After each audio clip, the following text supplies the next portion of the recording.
troop trains, supply trains, very occasional oil train.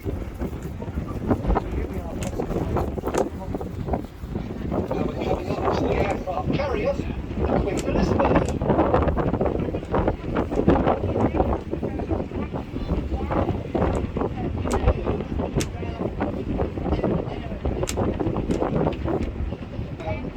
Queen Elizabeth and the Prince of Wales are the largest vessels ever built for the Navy.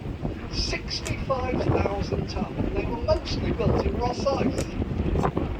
280 metres long, 39 metres wide waterline, 73 metres wide from the top. They're built to fly 40 aircraft. Now most of these will be F-35B Lightning II fighters, and the rest will be all different types of helicopter.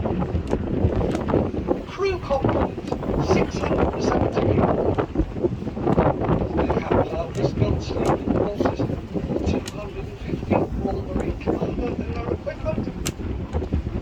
Once you do get a full quota of aircraft on board, by the time you add pilots, aircrew,